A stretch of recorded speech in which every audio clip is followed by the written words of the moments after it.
Desta segunda-feira, mas mais um anestesista foi preso no Rio de Janeiro, investigado por estupro de pacientes durante cirurgias. Andrés Eduardo Carrillo é colombiano, está há 6 anos no Brasil, foi preso em sua residência e admitiu à polícia tanto ter abusado das pacientes quanto ter armazenado pornografia infantil. Para falar sobre esse assunto, vamos conversar agora com a advogada criminalista Maria Jamílio José. Doutora, boa noite, seja bem-vinda. Boa noite, Kalina. Já me adianto e já dou boa noite também ao Emanuel e à Elaine. Boa noite a todos. Bom, doutora, é importante lembrar que não tem nenhum ano que outro anestesista foi preso. Em julho do ano passado, Giovanni Quintela Bezerra foi flagrado estuprando uma paciente enquanto ela estava sedada. Ou seja, doutora, é uma situação muito tenebrosa, né? Muito difícil. Mulheres estão ali vulneráveis e é inacreditável que coisas assim aconteçam em hospitais, sendo eles públicos ou privados. Gostaria de perguntar para a senhora, tem algum instrumento legal para paciente que tiver medo, receio de ser uma vítima de abuso? Só esse medo já é um absurdo, né? Durante um procedimento, o hospital, no caso, também não deve ser penalizado, já que deveria garantir ali no mínimo a segurança dessa paciente? Alina, realmente é muito triste que nós mulheres acabemos sempre sendo vitimizadas nessas circunstâncias, nesse tipo de procedimento, inclusive, nas quais nós deveríamos poder confiar, né, enfim, poder, nesses momentos que ficamos mais vulneráveis, ainda temos que nos preocupar com isso.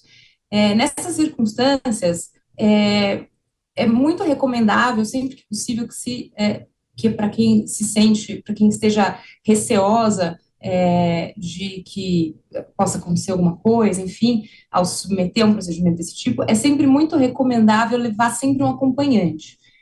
A lei, em diversos casos, garante à mulher ou a pessoa que vai submeter a um procedimento garante a essa pessoa o direito a um acompanhante. Em diversos casos, esse direito é previsto por lei, seja em casos de gestantes, idosos, crianças, pessoas com deficiência, esse direito já é garantido por lei. Então, é sempre muito recomendável que, em todos esses casos, se leve um acompanhante para evitar esse tipo de situação.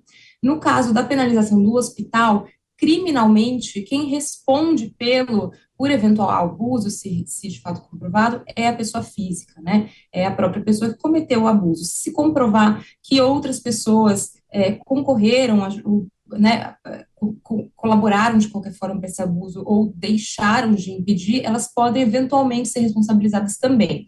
O hospital, como pessoa jurídica, como empresa, não responde criminalmente, pode eventualmente incorrer em outras sanções cíveis ou administrativas de outras esferas, mas não criminal. Quem responde criminalmente é sempre a pessoa física. Doutora Elaine, te convido a participar também, por gentileza, da entrevista. Boa noite, tudo bem? Eu queria comentar, o que me chamou muito a atenção foi o fato do médico não ter uma licença para trabalhar no Brasil, porque ele é colombiano, né? Não deveria a CREMERGE, que é aí o Conselho de Medicina do Rio de Janeiro, ter um controle mais efetivo, doutora, para evitar esse tipo de acontecimento, esse tipo de ocorrido? Quer dizer, não há uma governança aí do Conselho de Medicina com relação aos profissionais que atuam na área? Certamente deveria haver. Imagino que eles irão apurar essa situação e certamente isso deveria ser melhor verificado. Certamente, se ele não está inscrito nos quadros da CREMERGE, da entidade de classe do Estado, ele não deveria estar atuando. Emanuel? Olha, doutora, eu estou extremamente chocado. Eu ia fazer um xingamento a ele, mas vou me poupar aqui. Esse indivíduo teve 20 mil vídeos de pornografia infantil. E o que me revolta ainda, doutora, a senhora perdoe, a senhora como advogada criminalista provavelmente deve ser uma defensora da condenação em bilionésima instância, mas isso para mim é mais um caso claríssimo que nós não podemos ter uma jurisprudência que prestigia uma interpretação tão deslocada da Constituição em que esse sujeito provavelmente vai ficar preso por 81 dias no máximo, e aí ele vai ficar em liberdade até que seja condenado pelo Supremo Tribunal Federal. Eu sei que a gente não deve estimular a vingança, nem a lei de talião, mas se serve de consolo, na cadeia, durante os 81 dias, alguma punição ele vai ter dos outros presos. Doutora, existe uma ferramenta que garante a segurança, né, desse tipo de acusado, desse tipo de criminoso dentro da cadeia? Ele pode, eventualmente, se sofrer ameaças, via ser preso em ambiente separado dos outros presos, se tiver curso superior, claro que é o caso, né, pelo que eu entendo aqui, se a pessoa tem curso superior, pode ser mantida segregada dos demais, do restante da população carcerária.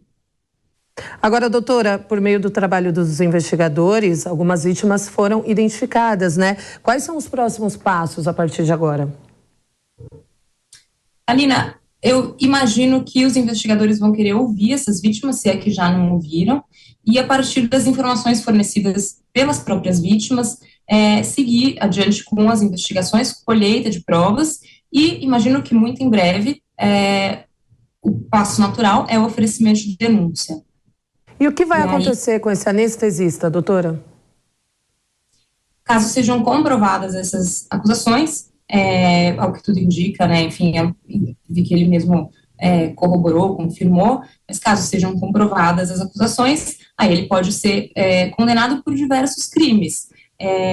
Tem uma gama grande de crimes que esses fatos podem acabar configurando, com penas bastante altas, desde estupro de vulnerável, né, vale lembrar que as vítimas, ao estarem anestesiadas, estão em situação de vulnerabilidade aos olhos da lei, por não poderem esboçar reação ao que está sendo feito contra elas. Então, trata-se aqui de caso de estupro de vulnerável, que tem uma pena bastante grave, de 8 a 15 anos.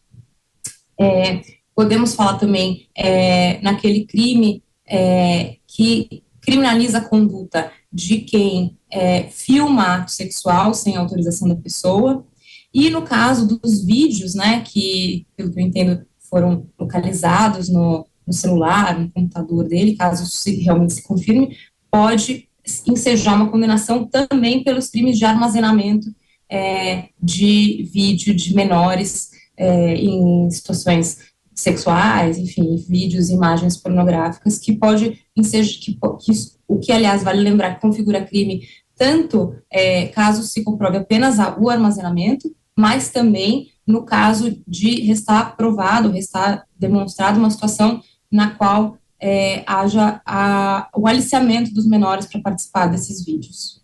Tá certo, advogada criminalista Maria Jamílio José. Doutora, obrigada pela entrevista, excelente semana para a senhora. Eu que agradeço o convite, uma excelente semana a todos.